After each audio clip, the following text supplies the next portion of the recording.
Hello दोस्तों। और आज के इस लेक्चर में आपका स्वागत है। ये जो मैं सीरीज शुरू कर रहा हूँ वो नोड के ऊपर है। इसमें सिक्वलाइज डेटा एंड सिंपल डेटाबेस का यूज किया जाएगा, जिसमें MongoDB and P SQL and my sequels का यूज किया जाएगा। ठीक है, तो बने रहिए इस चैनल पर। ये पूरा जो लेक्चर है वो हिंदी में रहेगा, आसान भाषा में रहेगा, तो आपको उस तरह की कोई वो नहीं है। देखो, हम भी एक बिगनर ही हैं, इतना बड़ा वो नहीं है, एडवांस नहीं है। ठीक है, एक बिगनर ही बिगनर को समझ सकता है और उसे उसी तरह से सिखा सकता है। जब तक आप एक हाई लेवल का एक तरीके से पढ़ाओगे तो आप किसी को समझा नहीं सकते हो, है ना। तो हाई लेवल का उन लोगों के समझ में आता है जो शुरुआत से काफी टाइम से इस किसी चीज में उसी चीज को काम कर रहे हो, है ना। तो हाई लेवल तो उनके समझ में आएगा। जो बिल्कुल ही बिगनर लेवल से आते हैं तो उनके लिए बिगनर ही बता सकता है कि आपको क्या पढ़ना चाहिए, किस तरह से पढ़ना चाहिए। तो बने रहिए इस चैनल पे, मैं इस लेक्चर को आगे बढ़ा रहा हूँ। ओके, तो अब देखो बात आती है, जो हमने ये जो सीरीज की है शुरुआत में, तो ये की है नोड जेएस के ऊपर। ठीक है, नोड जेएस क्या होता है अभी मैं कुछ नहीं बताऊंगा। नोड जेएस क्या होता है, आपने बेसिकली लैंग्वेज पढ़ी होंगी। अगर आपने बीसीए बैकग्राउंड से हो या फिर बीटेक के कंप्यूटर साइंस बैकग्राउंड से हैं तो आपने कुछ लैंग्वेज पढ़ी होंगी। तो आपने एक या फिर पढ़ी होंगी या फिर सुनी होंगी। तो जिनका नाम है जैसे पाइथन हो गया, एक जावा हो गया, जावा स्क्रिप्ट हो गया और सी शार्प हो गया। That is language. ठीक है, अब इसके बाद में देखो मैंने एक नेक्स्ट वाले कॉलम में लिख रखा है डिजेंगो, स्प्रिंग, एक्सप्रेस जेएस और नोट डॉट नेट। ठीक है, ये चीजें लिख रखी है। अब आप कहोगे ये क्या है, ये क्या है, ये है एक फ्रेमवर्क। ये क्या है, फ्रेमवर्क। ठीक है, अब इसके बाद में मैंने तीसरा एक एरो बनाया है और दूसरा एरो बना के तीसरी कॉलम में लिखा है सी पाइथन, जेवीएम, नोड जेएस और सीएनआर। अब देखो ये जो क्या है, ये क्या है, रन टाइम एनवायरनमेंट। कभी भी आपको कोई भी डेफिनेशन पूछता है या फिर ये पूछता है कि नोड जेएस क्या है, तो नोड जेएस क्या है, एक रन टाइम एनवायरनमेंट है। क्या है, एक रन टाइम एनवायरनमेंट। ठीक है, जो क्या करता है, जो कि जावा स्क्रिप्ट का जो कोड होता है उसको एग्जीक्यूट करता है। क्या करता है, एग्जीक्यूट करता है। अब देखो जावा वर्चुअल मशीन है जो जावा के लिए यूज होती है। ठीक है, बट वो स्प्रिंग के लिए यूज होती है ना। वो जो फ्रेमवर्क है वो क्या है, स्प्रिंग का यूज करता है ज्यादातर। ठीक है, अब फ्रेमवर्क क्या है। अब देखो आप कहोगे ये फ्रेमवर्क फ्रेमवर्क क्या होता है। फ्रेमवर्क क्या होता है, एक तरह से रैपर का काम करता है। क्या काम करता है, रैपर का काम करता है। जैसे आपने देखा होगा एक कैप्सूल आता है, उसमें एक रैपर लगा होता है। कुछ भी चीज मार्केट से लेके लेने जाते हैं तो वो क्या है, रैपर के अंदर ही लेके आते हैं आप। ठीक है, तो बस यही होता है। ठीक है, it's a layer of the run time environment. ये क्या होती है, एक लेयर होती है रन टाइम एनवायरनमेंट के लिए। क्या होती है, एक लेयर होती है रन टाइम एनवायरनमेंट के लिए। ठीक है, ये एडिशनल फीचर्स देता है, प्रोवाइड करता है फॉर एग्जीक्यूटिंग द एप्लीकेशन। जब आप एप्लीकेशन को एग्जीक्यूट करते हैं तो उसके लिए ये क्या करता है, फीचर्स प्रोवाइड करता है। ठीक है, जैसे इसमें पाइथन में चलता है जी जेंगो, इस और जावा में चलता है स्प्रिंग, और एक्सप्रेस जेएस में चलता है एक्सप्रेस जेएस, और सी शार्प में चलता है डॉट नेट। ठीक है, बस इतना ही है। अब इसके बारे में देखो कुछ डेफिनेशन भी है इसकी जो काफी अच्छी रहेगी। Node JS is neither a language nor a framework. कभी भी किसी भी इंटरव्यू में कभी ये मत बोल देना नोड जेएस एक लैंग्वेज है। ठीक है, नोड जेएस ना तो कोई लैंग्वेज है और ना ही वो क्या है, फ्रेमवर्क है। अगर आपने ये वर्ड बोल दिया ना कि वो एक लैंग्वेज है, ठीक है, तो वो समझ जाएगा कि आपको वो चीज नहीं पता है जो होनी चाहिए। ठीक है, और ना ही क्या है, ये फ्रेमवर्क है। ठीक है, नोड या फिर नोड जेएस कुछ भी कहो आप, ये क्या है, एक रन टाइम एनवायरनमेंट है for executing JavaScript code on the server side. जब हम सर्वर साइड पर अपना कोड को एग्जीक्यूट करते हैं तो उसके लिए हम किसका यूज करते हैं, नोड जेएस का यूज करते हैं। किसका यूज करते हैं, नोड जेएस का यूज करते हैं। क्लियर हो गया होगा यहाँ तक मुझे लगता है। अब देखो एक एक करके इन चीजों को हम एक्सप्लेन करेंगे। How node is a run time environment, कैसे है run time environment on the server side. What is the V8 engine. देखो अब क्या होता है, ये जावास्क्रिप्ट एक लैंग्वेज है, आपको पता है। ठीक है, जावास्क्रिप्ट एग्जीक्यूट करती है क्रोम पर। अब जावास्क्रिप्ट क्रोम पर एग्जीक्यूट करती है, वो कैसे करती है, तो वो किसकी हेल्प लेती है, V8 V8 इंजन की हेल्प लेती है। कौन लेती है, जावास्क्रिप्ट एग्जीक्यूट करती है क्रोम पर, तो किसकी हेल्प से? V8 इंजन की। अब क्या होता है कि एक रेयान नाम से एक बंदा आता है, नाम वाम में कुछ नहीं रखा है, आप बढ़ते चलो, है ना। कभी कभी कोई पूछ लेता है रेयान नाम बता देना, जिसने नोड बनाया है, ठीक है। उसने उठा के V8 इंजन को रख दिया किसमें? नोड में। उठाकर एक रैपर में रख दिया। नोड जेएस में क्या क्या C++ के कुछ प्रोग्राम डाल दिए और बना दिया तुम्हारा एक नया, मतलब रन टाइम एनवायरनमेंट जिसे कहते हैं हम, सर्वर साइड भी कहते हैं इसको, और इसे कहते हैं नोड जेएस, ठीक है। अब देखो, जो क्रोम है, ठीक है, क्रोम है वो क्या है? क्लाइंट साइड है, और नोड जेएस है वो क्या है? सर्वर साइड, ठीक है। आपको कभी कभी पूछ लेता है कोई इंटरव्यू में कि नोड जेएस क्या है, सर्वर साइड है या क्लाइंट साइड है? तो नोड जेएस है सर्वर साइड। क्लाइंट साइड में पूछता है तो क्या बताना है आपको? क्रोम बताना है, ठीक है। कैसे बनाया, फिर से मैं बता रहा हूँ, एक और क्विक बात बता दूं। जावास्क्रिप्ट एक लैंग्वेज है जो कि एग्जीक्यूट करती है किस पे? क्रोम पे। किसके द्वारा? V8 V8 V8 इंजन के द्वारा। V8 इंजन को उठा के किस में रख दिया? अलग से एक बॉक्स बनाया, ठीक है, उसमें रख दिया, और वहां पे कुछ C++ के प्रोग्राम डाले और बना दिया तुम्हारा एक नया, क्या बना दिया? रन टाइम एनवायरनमेंट बना दिया, जिसे हम कहते हैं नोड जेएस, ठीक है। मैं भी कभी कभी लैंग्वेज कह जाता हूँ, तो नोड जेएस इज नॉट कभी लैंग्वेज मत कह देना उसको, ठीक है। आप हमेशा यही बोलना, देखो कोशिश करोगे तब बोला जाएगा, है ना। चलो ठीक है, नेक्स्ट। अब क्या है? Node.js is a run time environment on the server side. अब देखो थोड़ी सी छोटी सी एक डेफिनेशन बनाई है इसकी। तो अब देखो इसका डेफिनेशन के, अभी तो मैंने बता दिया उसमें एक डायग्राम के द्वारा, अब समझ लो वैसे लैंग्वेज में, ठीक है। Browsers execute JavaScript on the client side. Browser जो एग्जीक्यूट करता है जावास्क्रिप्ट क्लाइंट साइड को, ठीक है। जावास्क्रिप्ट क्लाइंट साइड है, ब्राउजर में एग्जीक्यूट करता है। And the similarly Node.js execute JavaScript on the server side, ठीक है। ठीक है, ये चीज समझ में बता दी है मैंने। V8 engine is a JavaScript engine for the JavaScript language.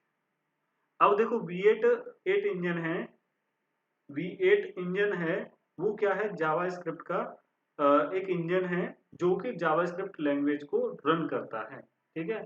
Run करते हैं हम वहां पे, ठीक है।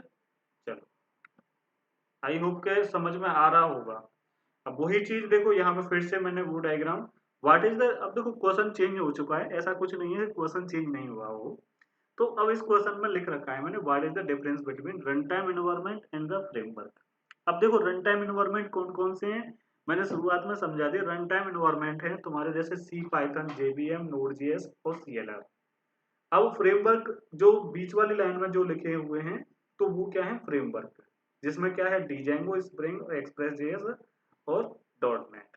और लैंग्वेज कौन कौन सी है? पाइथन, जावा, जावास्क्रिप्ट और सी शार्प, ठीक है। तो ये क्या है? लैंग्वेज, ठीक है। तो कंफ्यूजन होने की कोई आवश्यकता नहीं है, कोई कंफ्यूज भी करेगा तब भी नहीं होंगे अब तो। चलो, अब what is the difference between run time environment and framework. अब देखो मैं इसको दोनों तरह से समझाता हूँ, पहले एक डायग्राम से और फिर एक डेफिनेशन से। तो run time environment primarily focus on the providing the necessary infrastructure for code execution, okay, include services like memory management and output operations. इसमें क्या है? मेमोरी मैनेजमेंट और आउटपुट ऑपरेशंस भी होते हैं, ठीक है। फ्रेमवर्क क्या है? Primarily focus on the simplify the development process. ये क्या है? डेवलपमेंट प्रोसेस के लिए किया जाता है सिंप्लीफाई, और by the offering a structured set of tools, library and best practice. अब देखो फ्रेमवर्क के अंदर क्या होती है? काफी सारी लाइब्रेरीज होती हैं, ठीक है। तो जैसे कि हम पाइथन में PIP पिप नाम से कोई भी कमांड देते हैं, और कोई भी हम पैकेज या फिर लाइब्रेरी को इंस्टॉल कर लेते हैं, ठीक है। ऐसे ही नोड में होता है, तो वो कौन सा होता है? NPM काम करता है इसमें। कौन सा काम करता है? नोड में NPM काम करता है, ठीक है। तो इस तरह से हम इस पर वर्क करते हैं, क्लियर। अब देखो इसके बाद में क्या आता है? Express JS. अब देखो हमें सी, पाइथन या फिर JVM से कोई मतलब नहीं है, हमें अपनी एक दिशा पकड़नी चाहिए जो कि नोड वाली है। अब देखो इसमें क्या है, एक एक्सप्रेस जेएस नाम से एक मैंने अभी बताया ये फ्रेमवर्क होता है, ठीक है। तो ये क्या करता है, built on the top node JS, मतलब टॉप पे चल रहता है ये। It's a design to simplify the process of the building web application and API by the providing a set of the features like simple routing system, middleware support ETC. मतलब ये क्या करता है, आपको रन टाइम, मतलब ये इसका सबसे बड़ी चीज क्या है, एक राउटिंग सिस्टम देता है, सिंपल राउटिंग सिस्टम होता है, इसमें मिडलवेयर सपोर्ट करते हैं, और सबसे ज्यादा built web application and API, सबसे ज्यादा इसमें एपीआई बनाई जाती हैं, और काफी मिनिमाइज कर देता है किसको, प्रोग्राम को। अगर आप बेसिक आप नोड में बनाओगे प्रोग्राम, तो वो काफी लेंदी हो जाता है, अगर बिना आप मतलब फ्रेमवर्क के बनाओगे तो, ठीक है। आपको छोटा सा प्रोग्राम बनाने के लिए भी काफी ज्यादा बड़ा प्रोग्राम लिखना पड़ता है, बट एक्सप्रेस में क्या करता है, वो छोटी छोटी चीजों को मतलब बना देता है, और इसमें काफी मिडिल वेयर्स का यूज किया जाता है। ओके, तो नेक्स्ट है node JS features. Node JS के फीचर्स कौन कौन से हैं, सबसे भाई इंपॉर्टेंट चीज है फीचर्स क्या क्या है। हम नोड जेएस पढ़ने लग गए, बट नोड जेएस के हमें फीचर्स नहीं पता है तो कोई फायदा नहीं है। तो इसमें जो सबसे पहला जो है वो है सिंगल थ्रेडेड। कभी भी इंटरव्यू में मैक्सिमम पूछा जाता है कि नोड जेएस कैसा है, मतलब कैसा थ्रेड है, कैसे थ्रेड्स हैं उसमें। तो इसमें हमेशा बनता है सिंगल थ्रेड, और ये सिंगल थ्रेड की वजह से असिंक्रोनस का भी यूज करता है, ठीक है। किसका यूज करता है, असिंक्रोनस। मतलब सिंगल थ्रेड तो है ही, बट इसको अच्छा मल्टी थ्रेड बनाने के लिए इसमें किसका यूज किया जाता है, असिंक्रोनस का यूज कर लिया जाता है। और क्या है, इवेंट ड्रिवन है, कैसा है, एक इवेंट ड्रिवन है। और इसके बाद में रियल टाइम कैपेबिलिटी है इसमें, मतलब ये जैसे कि चैट वगैरह या फिर कुछ बनाते हैं आप, चैट एप्लीकेशन वगैरह बनाते हैं, उसमें काफी ज्यादा यूज होता है, रियल टाइम कैपेबिलिटी भी रहती है इसमें। npm नोड पैकेज मैनेजर चलता है, जिसके द्वारा आप किसी भी पैकेज को इंस्टॉल कर सकते हो। V8 V8 जावास्क्रिप्ट इंजन पे काम करता है, क्रॉस क्रॉस प्लेटफॉर्म कैपेबिलिटी है इसमें, कंपेटेबिलिटी या कंपेबिलिटी है, कि जैसे मान लो आपने मान लो किस नोड का बना दिया कोई भी, तो ये ऐसा नहीं है कि आपका मान लो एप्पल में नहीं चले, आईफोन में नहीं चले, है ना, मैक में नहीं चले, या फिर आपका विंडो में नहीं चले, या फिर लिनक्स पे नहीं चले, सब जगह चलता है, ऐसा कोई दिक्कत नहीं रहता है इसमें। तो ये इसका बहुत अच्छा एक एडवांटेज है, फीचर्स कह सकते हैं हम। अब बात करते हैं कि देखो सिंगल थ्रेड, अभी मैं कह रहा था सिंगल थ्रेड क्या है।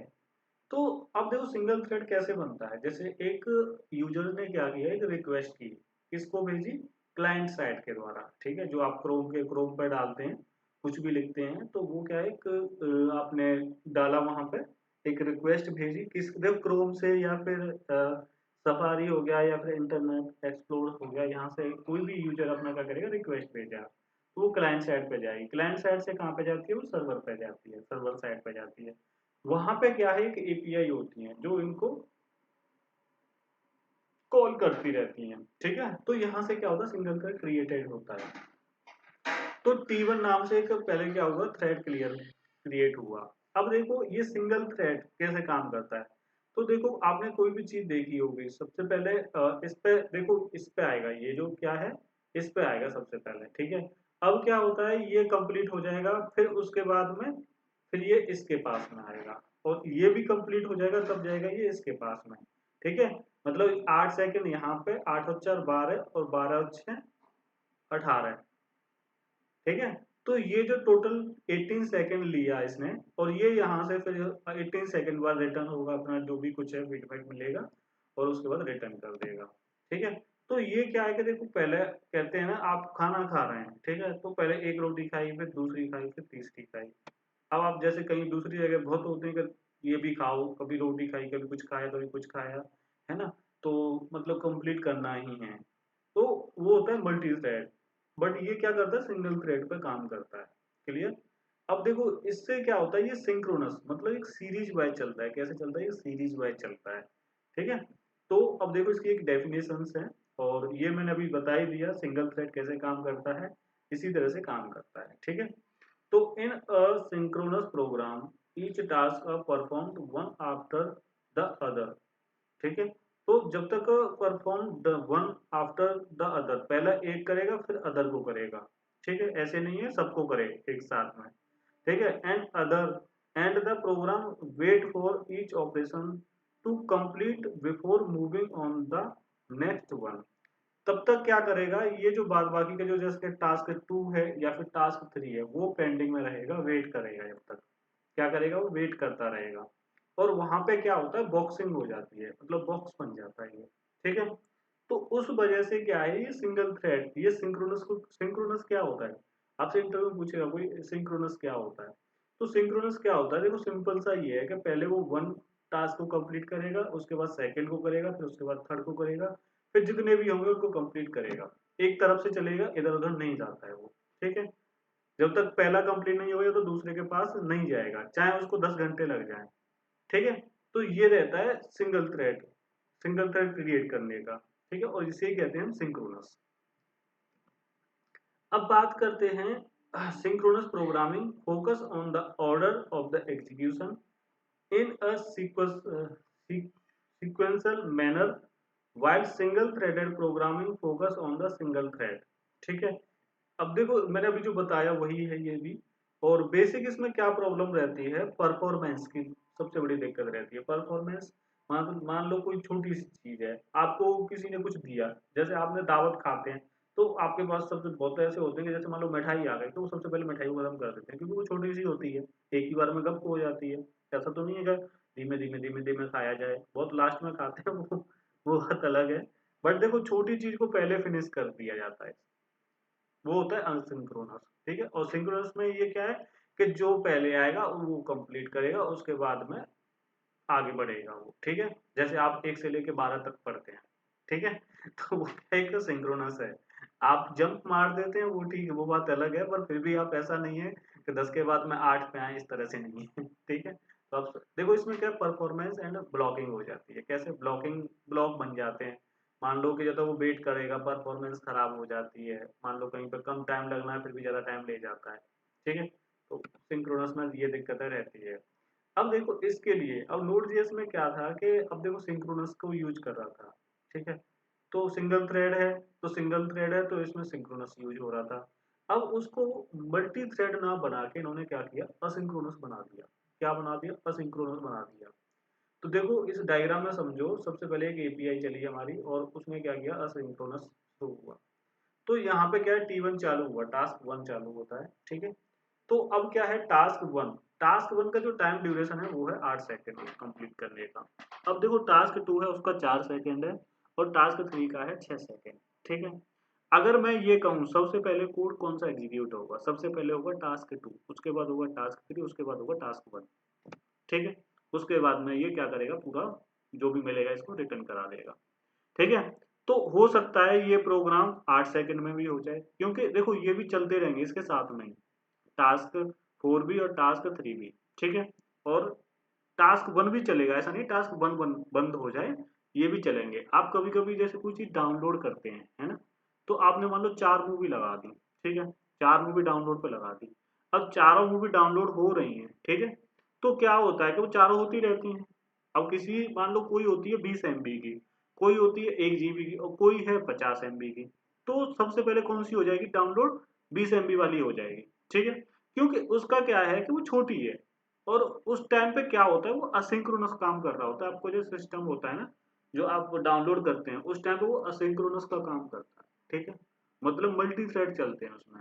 अब देखो इसमें in Node JS if there are the 3 task, इसमें क्या है देखो, जो भी ये बनाया है ना इसको, देखो इसमें टाइम टेकन 8 सेकंड भी हो सकता है और 18 सेकंड भी हो सकता है, ऐसा नहीं है मैंने ये कह दिया मैक्सिमम जो टाइम है उसी को बस कंप्लीट कर लेगा। मतलब इसमें क्या है, 8 से लेके 18 सेकंड ले सकता है, और उसके बीच में भी हो जाता है, ऐसा नहीं है कि फिक्स ही हो, ठीक है। वो होता है कंप्यूटर का आपका सिस्टम कैसा है उसके ऊपर डिपेंड करता है। अब देखो मैंने जो लिखा है in Node JS if there are the 3 task, मतलब इसमें 3 टास्क दिए हैं, टास्क 1, टास्क 2 और task 3 to be complete for the N event, then below steps will be execute. सबसे पहले एक कंप्लीट होगा जो भी होगा, और उसके बाद में क्या होता है, इवेंट बन जाता है, then taken steps will be execute, वो क्या करे एग्जीक्यूट लेगा, ठीक है। तो उसके बाद में फिर क्या, जैसे फर्स्ट पहला इसमें पॉइंट है, first thread T1 will be create, सबसे पहले क्रिएट करेगा, उसके बाद में थ्रेड T1 इनिशिएट टास्क 1, तो वो क्या है, किसके पास जाएगा, टास्क 1 के पास जाएगा, but it's want be wait for the task 1 for complete, ये वेट नहीं करेगा टास्क 1 को कंप्लीट करने के लिए। Instant T1 process to the initiate task 2, वो तुरंत ही किसके पास चला जाएगा, T2 के पास, टास्क 2 के पास चला जाएगा। And the and then take task 3, और उसके बाद में वो उसके पास में भी नहीं रखेगा, फिर क्या किसके पास जाएगा, 3 के पास में चला जाएगा। This asynchronous execution allowed T1 to efficiently handle multiple tasks। अब यहाँ पे क्या करेगा, मल्टीपल टास्क को हैंडल करेगा, किसको करेगा, मल्टीपल टास्क को हैंडल करेगा, ठीक है। और concurrently, handle multiple task concurrently, तो ऐसा नहीं है कि ये एक एक करके करेगा, ये तीनों को चलाएगा, जो भी पूरा हो जाएगा बढ़िया बात है, ठीक है। और उसके बाद में पॉइंट 3 आता है, when ever task 1 complete and event is the emitted, जैसे ही आपका टास्क 1 कंप्लीट हो जाएगा तो वो क्या करेगा, एमिटेट कर देगा, इवेंट इज एमिटेड हो जाएगा, ठीक है, और रिटर्न कर देता है वहां से। पॉइंट 4 क्या कहता है इसमें, thread T1 being event driven promptly responds to this event, interrupting its current task and the delivering the result of the task 1, ठीक है। मतलब ये जब कंप्लीट हो जाएगा तभी, अब मैं अब इसको इवेंट ड्रिवन या फिर इवेंट ये आ रहे हैं, बाद में थोड़ा सा इसको डिस्कस करूंगा, तो आप इसको इवेंट ड्रिवन को ज्यादा बड़ा मत समझो, छोटा सा पॉइंट है ये, ठीक है। तो मे बी आई होप कि समझ में आ गया। देखो असिंक्रोनस को देखो सिंपल भाषा में समझा दो, किसी को समझना है, जैसे मान लो कि इसमें क्या है, जैसे हमने 3 टास्क लिए, एक 10 सेकंड का, एक 8 सेकंड का, एक 5 सेकंड का। अब ये तीनों में क्या होगा, काम करेगा, ऐसा नहीं है कि जिसका मतलब इसको जो पहले हो जाए उसको मतलब रिटर्न कर देता है, ठीक है, और फिर तीनों को साथ में लेके चले। अब देखो इन Node.js asynchronous flow can be achieved by its a single threaded non-blocking and event driven architecture। अब देखो ये क्या है, Node.js क्या है, asynchronous flow। अब देखो ये क्या, एक डेफिनेशन बनाई है यहाँ पे जो हमारी होती है, अगर आपने कोई डेफिनेशन पूछता है कि व्हाट इज अ Node.js, तो definition asynchronous flow can be achieved by its a single thread non blocking and event driven architecture. इसमें क्या होता है, इवेंट ड्रिवन आर्किटेक्चर होता है, नॉन ब्लॉकिंग होता है, सिंगल थ्रेडेड होता है और असिंक्रोनस होता है। आपको ये 4-5 वर्ड यूज करने हैं, बस आपकी डेफिनेशन से कंप्लीट। देन अब मैं अभी बता रहा था इवेंट क्या होता है। देखो इवेंट क्या होता है, जैसे मान लो आपने signal that something has happened in a program. देखो आपका कोई प्रोग्राम है, उसमें कुछ ना कुछ हो रहा है, ठीक है। देखो जावास्क्रिप्ट होती है तो उसमें कुछ ना कुछ होगा, ठीक है। तो समथिंग कुछ भी हो रहा है तो वो क्या हो रहा है, एक इवेंट हो रहा है, ठीक है। वो क्या हो रहा है, वो एक इवेंट हो रहा है। अब बात करते हैं इवेंट एमिटर। इवेंट एमिटर क्या होता है, ये क्रिएट और एमिट इवेंट करता है। जैसे मान लो कि कोई इनका कोई सोर्स होता है जहां से ओरिजिन होते हैं, क्या होते हैं, इवेंट्स जहां से ओरिजिन होते हैं, पैदा होते हैं, तो जो इसे जनरेट करते हैं उसे क्या क्या कहते हैं, इवेंट एमिटर कहते हैं। क्या कहते हैं, इवेंट एमिटर कहते हैं, ठीक है। अब उसके बाद में इवेंट क्यू क्या होता है, इवेंट क्यू क्या होता है, जैसे मान लो, देखो मैं थोड़ा सा लेफ्ट राइट चलना पड़ेगा। देखो यहाँ पे जो दे रखा है मैंने, ये क्या है, इवेंट एमिटर है। जैसे मान लो क्रिएट हुए, ठीक है, तो देखो यहाँ से ऐसे, ठीक है, क्रिएट हो गए, तो ये क्या है, हमारे इवेंट एमिटर हैं। अब उसके बाद में इवेंट क्यू। अब देखो जैसे जैसे ये क्या होता है कि ये सारे एक क्यू में स्टोर होते जाते हैं, तो इवेंट ये क्या होते जाते हैं, एक क्यू में स्टोर होते जाते हैं, मतलब जैसे एक डब्बा है उसमें स्टोर होते जाएंगे, ठीक है। जैसे पाइप टाइप का होता है, ऐसा नहीं है इसमें, अदर टाइप का होता है, जैसे पाइप होता है ना, पाइप उस टाइप से होता है, ठीक है। आपने पढ़ा होगा, एक स्टैक होता है, क्यूब होता है, ठीक है। स्टैक होता है, जैसे मान लो ऊपर मुंह करके डब्बा होता है, तो उसे कहते हैं हम स्टैक, और जो हॉरिजॉन्टल जो लाइन में होता है उसे कहते हैं क्यूब, ठीक है। आप इस तरह से समझोगे तो कभी कंफ्यूज नहीं होंगे, ठीक है। लीफो फीफो हमें नहीं पता है, बट हमें ये पता है जो पाइप सीधा मतलब हॉरिजॉन्टल हो गया, सॉरी वर्टिकल हो गया वो होता है स्टैक, और जो हॉरिजेंटल है वो होता है क्यू। ठीक है, तो मान लो जैसे जो पाइप से ऐसे घुसेगा तो वो सबसे पहले निकल जाएगा। ठीक है, क्यू होता है वो।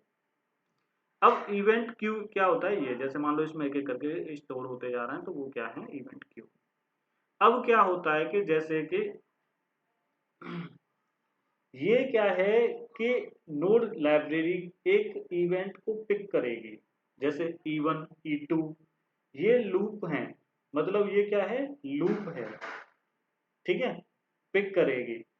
और ये क्या है, रन टाइम एनवायरमेंट में होता है, जब भी आपका एनवायरमेंट रन टाइम होता है तब ये होते हैं। तो उसके लिए क्या किया है कि इवेंट हैंडलर बनाया। क्या बनाया, इवेंट हैंडलर। ये क्या करेगा, ये रन टाइम एनवायरमेंट में होगा। ठीक है, आपका कोड इसमें जाता जाएगा और ये लूप की तरह चलेगा, पहले ये आएगा, फिर ये आएगा, फिर ये आएगा, फिर इस तरह से इसमें इंक्लूड होते जाएंगे। तो ये जो चल रहा है ना, ये जो प्रोसेस चल रहा है, तो दैट इज द लूप। क्या चल रहा है, एक लूप की तरह चल रहा है। अब आप देखो, फिर भी यहाँ पे देखो, event loop pick up event from the event queue and execute them in the order they were added, मतलब एडेड होते जाएंगे।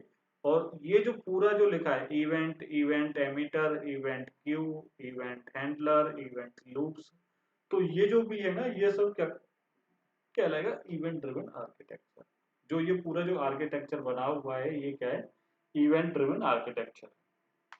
इसी को हम कहते हैं इवेंट ड्रिवन आर्किटेक्चर। जो हम इस तरह का काम चल रहा है, जो हमारा इसमें प्रोसेस हो रहा है, तो उसे कहेंगे event driven architecture. Then main features of the and advantage of the Node.js। इनके मेन फीचर्स और एडवांटेज क्या क्या हैं Node.js के, अब वो समझते हैं। ठीक है, तो अब देखो, मैंने पहले फीचर्स बता दिए हैं, बट एडवांटेज क्या होते हैं वो भी बताना जरूरी होता है। ठीक है, तो अब यही है, देखो पहले जो है फीचर है, उसके नीचे एडवांटेज है। मतलब उस फीचर का एडवांटेज क्या है, मतलब फायदा क्या है, जो फीचर जोड़ रखे हैं उनके फायदा क्या है। तो इसमें सबसे पहले आता है असिंक्रोनस। असिंक्रोनस क्या करता है, enable handling multiple concurrent request and non blocking execute of the thread. इसमें ये क्या करता है, मल्टीपल कॉन्करेंट रिक्वेस्ट आ जाती हैं, कोई दिक्कत नहीं होती है, करता है, रिक्वेस्ट करता है, नॉन ब्लॉकिंग एग्जीक्यूशन होता है, मतलब इसमें कोई ब्लॉक व्लॉक नहीं बनते हैं, जैसे मतलब पहला करेगा फिर दूसरा करेगा तो वो वेट करेगा, ऐसा कुछ नहीं होता है। ठीक है, तो इसलिए ये असिंक्रोनस है। ठीक है, ये क्या है कि इसका फीचर है। उसके बाद में जो पॉइंट आता है, V8 JS इंजन को यूज करता है, built in the V8 JavaScript engine from the Google Chrome Node.js execute code fast. इसमें कोड क्या करता है, काफी फास्ट काम करता है, मतलब इसकी स्पीड काफी अच्छी होती है और आपको कोई दिक्कत नहीं आएगी इसमें। ठीक है, और उसके बाद में इवेंट ड्रिवन आर्किटेक्चर, अभी जो बताया था वही था सब कुछ। Efficiently handle event. ये क्या करता है, एफिशिएंट मतलब हैंडलिंग करता है, जो इवेंट्स के इवेंट्स को क्या करता है, हैंडल करता है। Great for real time application. सबसे अच्छी चीज इसकी क्या होती है, जब रियल टाइम एप्लीकेशन, जैसे हम चैट करते हैं, चैट एप्लीकेशन हो गई, कुछ गेमिंग एप्लीकेशन हो गई, यूजिंग वेब स्टॉक सॉकेट। ठीक है, स्टॉक मार्केट में भी काफी ज्यादा यूज होता रहता है। ठीक है, तो where the bidirectional communication is the required, मतलब इसको काफी ज्यादा रिक्वायर्ड किया जाता है, और ये काफी अच्छी चीज है। जैसे मान लो आपने देखा होगा, क्लिक कर दिया, ऐड आ रहे हैं, बस उसी पे क्लिक कर दिया। ठीक है, मतलब रियल टाइम पे काम करता है, सबसे बड़ी चीज। ठीक है, और देन क्रॉस प्लेटफॉर्म पे काम करता है, support development is the various operating system.